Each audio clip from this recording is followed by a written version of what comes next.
Madam Speaker, the scenes of devastation and dislocation are beyond anything our sector or indeed our nation has endured in living memory. Hurricane Melissa has dealt a devastating blow to our agricultural sector, to our rural communities, to our farm families. Many of our farmers and fishers are dealing with loss of home and loss of livelihood.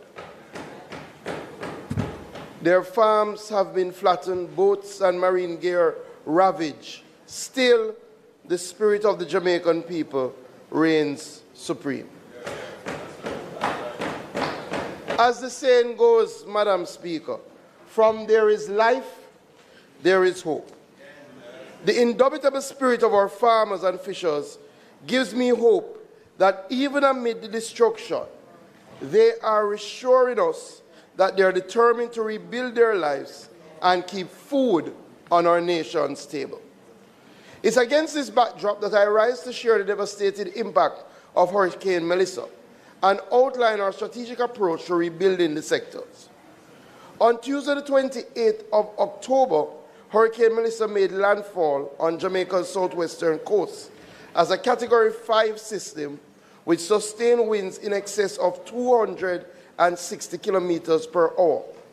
The parishes of Westmoreland, St. James, Hanover, St. Elizabeth, and parts of Manchester, which are among our most productive, bore the brunt of the storm, and of course Trelawney, reversing hard-won production gains and posing immediate risks to food security, price stability, and livelihoods. Prior to Hurricane Melissa, members, the agricultural sector was experiencing robust growth. In fact, up to September 2025, we were 7% ahead of our best year ever. And based on our projections, our domestic crop production was estimated to reach 930,000 tons by year end, which would have been 10% above our record of 846,000 tons.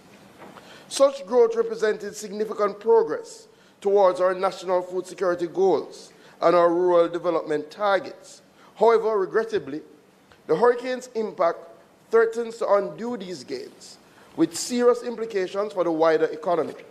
This late-season, high-intensity event is a stark reminder of the vulnerability of small island developing states, the reality of climate change, and the urgency of strengthening resilience as we respond to the immediate crisis. Madam Speaker, the devastation is extensive. As I've said before, our most productive agricultural zones have taken the hardest hit, which also includes parts of St. Anne and parts of Clarendon. Our preliminary assessment, conducted in collaboration with RADA, NFA, NIC, Banana Board, and our other agencies, reveal approximately 41,390 hectares of farmland has been affected, impacting over 70,000 farmers, with a loss of over 1.2 million animals, including small ruminants. Madam Speaker, the up-to-date assessments put the financial loss to the agricultural sector at $29.5 billion. The hurricane's wrath spared little in our agricultural sector.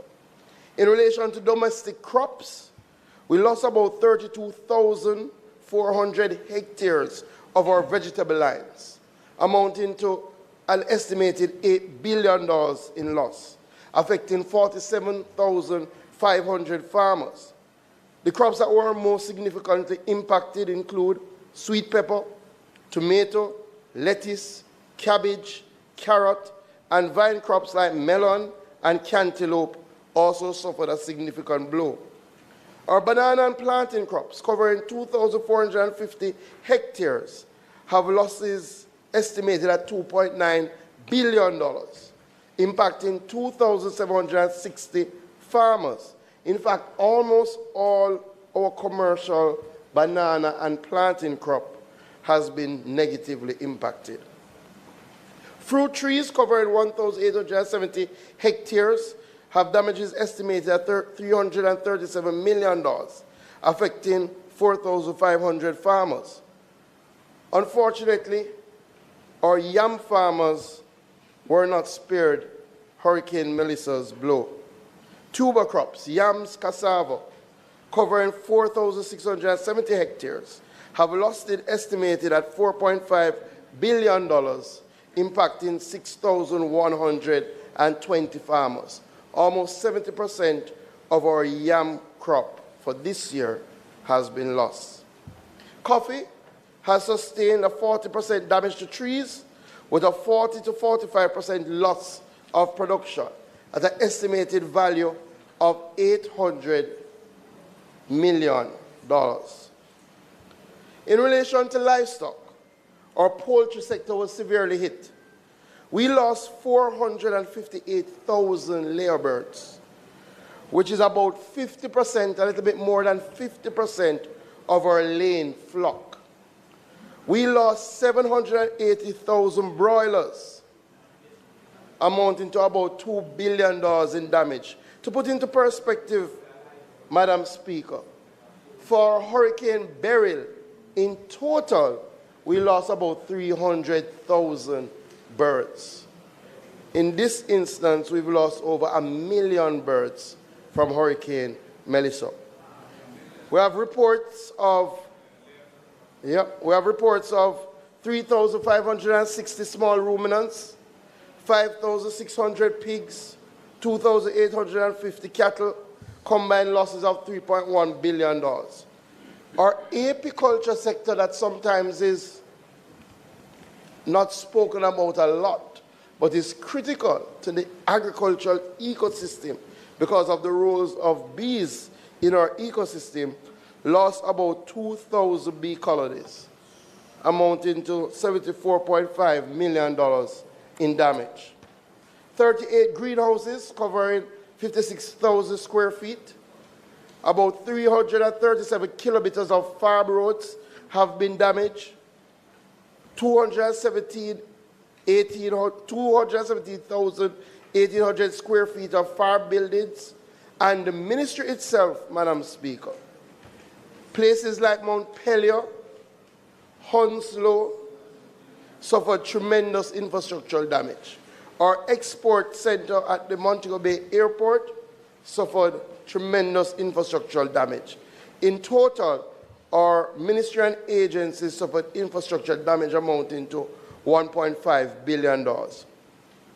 Madam Speaker, our fishers heeded our cause.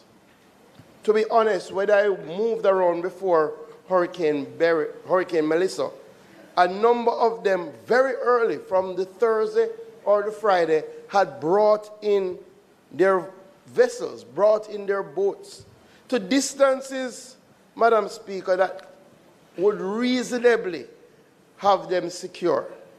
However, the storm surge that came with this Category 5 hurricane was like nothing our fishers have ever experienced. The National Fisheries Authority went out to 148 fishing beaches. Numerous of our most affected parishes have suffered infrastructural damage. In fact, in places like White House, Bluefields, complete devastation of the fishing infrastructure. Galleon, Calabash Bay, you don't see the gear sheds that used to host our engines, and the same for Parity. In fact, we estimate about $2.74 billion in infrastructure damage to our fisheries sector. Our aquaculture sector suffered about $36 million in losses, affected about 41% of our fish farmers. Probably where our fishers suffered the most impact is the fact that we have accounted for 3,289 vessels that have been damaged or destroyed by Hurricane Melissa. which is actually 45% of our national fleet of fishing vessels, with losses estimated at $2.9 billion. Total impact on our fisheries sector is $5.76 billion. Madam Speaker, the mining sector suffered significant damage, particularly in the western region. The damage there was really concentrated on some of our major quarries, including quarries like Hodges, Coast to Coast, Limecore. A number of them suffered damage to office infrastructure, access road, and in some cases, significant damage to plants. Our bauxite and alumina sector would have suffered varying degrees of damage, some minor, some mid. However, the good news is that they all have embarked on rehabilitation work, and Windalco, Jamaica, and Discovery are operating as we speak. Not really. The mud lake, not much. Madam Speaker, the damage is extensive and heart-wrenching. Yet in this ruin, our farmers and fishers are hopeful and eager to start again. We will ensure that they can go again. We have reactivated the Agricultural Disaster Recovery Task Force, led by Mr. Michael Price, that was established after Hurricane Beryl to centrally coordinate assessments, relief, and recovery. We are ensuring transparency, optimal resource allocation, and timely delivery on the ground. Already, we have had outreach from the FAO, who provided us with an expert to help in relation to our assessments. We've had outreach from ECA, who have pledged an initial support of US $30,000, and the United Way, who today launched their Restoration and Rehabilitation Fund for Agriculture, of which the first donor was our 100-meter world champion, Oblique Seville, who gave $500,000 towards the rebuilding effort for agriculture.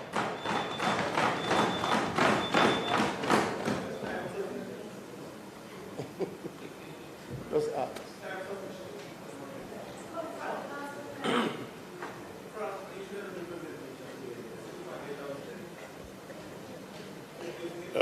Madam Speaker, the member's time for speaking has expired. I now ask that for time sufficient for him to complete his presentation.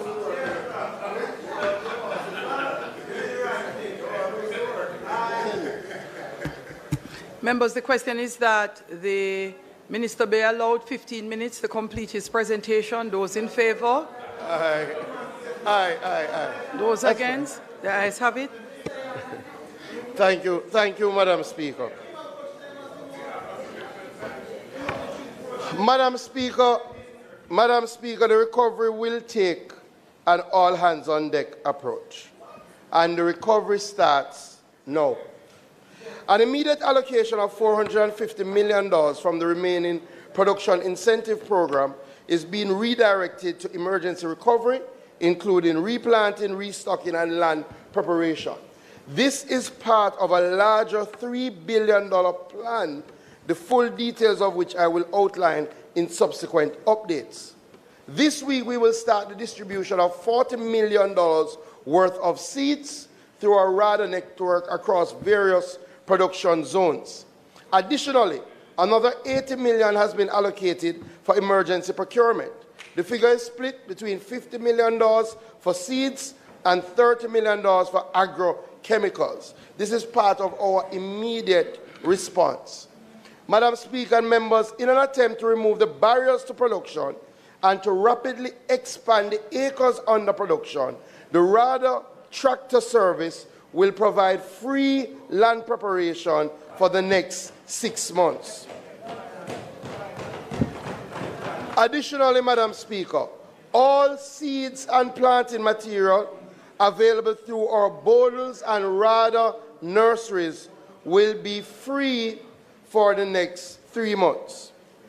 While the hardest hit western parishes are cleared and repaired, we will focus early planting in some of the least affected areas, especially eastern Jamaica and our agri-parks, to feed the nation now. The Agri-Invest Corporation will lead an initial wave, 200 acres of sweet pepper, 150 acres of cassava, 150 acres of sweet potato, and 200 acres of open field vegetables, 150 acres of hot pepper, and 150 acres of scallion. Madam Speaker, the SCJ will be providing an initial $5 million in land preparation support for farmers who occupy SCJ lands. We'll be making an initial allocation of $10 million to provide urgent support to our apiculture sector, largely through the provision of supplemental feed such as sugar. One of the challenges that our bees face, especially in our western parishes, is that almost all the flowering plants have been decimated by Hurricane Melissa. Madam Speaker, as MPs are usually the first point of contact for a number of our farmers, we will be mobilizing support through the members of Parliament to registered farmers. Beneficiary listings will have to be provided to RADA, and these initial allocations will range from $3 million to $1 million, depending on the severity of the damage. I made the point that these are initial allocations in our immediate response framework, and clearly $3 million to $1 million. And clearly, in order to move to our next phase, MPs will have to expend these resources so we can move on. Madam Speaker, we will undertake emergency repairs to priority farm roads so that communities are reconnected and produce can move efficiently to market. Strategic programs around livestock, including focusing on quickly revitalizing our backyard chicken farmers, will be prioritized through an initial allocation of $40 million to purchase chicks, provide feed, and also help in terms of infrastructure support so that people can reconstruct their backyard chicken farms. For our farmers in our agri-parks, we will implement a moratorium on lease payments so that cash flow pressures will be eased while production is restarted. In relation to our fisheries sector, we've already dispatched generators to Alligator Pond and Montego Bay to our marine fuel stations. We expect those to be in operation by tomorrow. We will have one dispatched to Great Bay by the end of the week. The team was today at White House cleaning the fuel station to access whether a generator can get up and running. Nonetheless, we have put in an alternative measure in place. So we're putting in mobile marine fuel stations with the help of the Minister with responsibility for energy at White House and Black River. We understand that some of our fishers, especially along the coast, lost everything, including their fishers' IDs and their fishing licenses. As such, we urge our fishers to report that to the NFA. We will be reproducing all current IDs and licenses free of cost once we get that report from the fishers. Additionally, we're implementing a moratorium on licensing fees for fishers in our hardest hit parishes for the next 6 months so they can focus on getting their life back in order. This week, we will start a program of providing wire, net, and rope, focusing on the beaches where fishers are able to go out. So, Madam Speaker, you have some beaches, unfortunately, where there is significant damage to the boats there. And even if we were to provide the wire, the fishers would not be in a position to go back out. You have some beaches where there's infrastructure damage, but the boats are in fairly good condition. But the fishers would have still lost almost all their pots at sea. Alligator Pond is one like that. So what we will have to do as a part of this immediate response is focus on some of those beaches, get them the wire, the rope, so they can go back out quickly as we look to ramp up support to the other beaches. And clearly, the support to the other beaches will contemplate providing vessel replacement, engine replacement in a sort of communal fashion, so that people can start and work and share until they get back. And also, we will have to do some work on treating with landing sites, restoring utilities, safe access, and building back some of those gear and engine houses. Other initiatives, Madam Speaker, we've already started under the NIC to distribute free non-potable water to our farmers and our farming communities in the worst affected areas that the NIC operates, right? Again, in areas where the NIC operate. We will also be seeking to provide free trucking of water in some of these critical areas. One of the good things, Madam Speaker, is that we learned from Hurricane Beryl. So we did have generators. So even though electricity has not been restored to some of our irrigation districts, we have been able to provide generators so that the water can start to flow. Additionally, Madam Speaker, the DBJ will be outlining a scope of response in terms of financing, especially for our medium to large farmers. They will be launching this week a recovery program called M5, which focuses a lot on agriculture. Madam Speaker, by every measure available to the ministry, Hurricane Melissa is the worst hurricane event our agriculture and fisheries sector have ever faced. Even with strong preparations, a system of this intensity would have disrupted preparation. Still, it is our duty to reduce risk as much as possible. This is our immediate response program, but a larger program of intervention will come in the coming weeks from the expanded budget that we will be provided by the Ministry of Finance, and that will focus on implementing climate-smart agricultural practices, enhancing storage and processing capabilities, strengthening local food distribution networks to ensure that where we have the production, we can get it to the markets, enhancing our mitigation strategies around our farming and fishing communities, looking at our early warning systems, improving spatial planning and the reliance on infrastructure on farming lands and on fishing beaches, increasing the number of safe spaces for storing agricultural equipment and mooring fishing vessels, and establishing more backup power supplies for our irrigation systems. Madam Speaker, members, to stabilize and protect household food security, we will be tapping into external sources for selected fruits and vegetables such as tomato, lettuce, cabbage, sweet pepper, carrot, papaya, based on the dietary importance, stock levels, and anticipated gaps over the next 2 months. We will closely monitor our protein supply and, where necessary, take the appropriate steps to fill the identified gaps. Already coming out of our egg production meeting, we will have to take immediate steps to facilitate the importation of table eggs. Madam Speaker, while formal pledges are still being finalized, the private sector has already stepped forward in practical ways.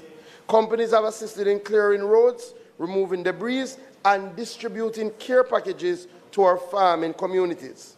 We thank them for this solidarity and invite others to join in supporting our farmers and fishers to recover swiftly.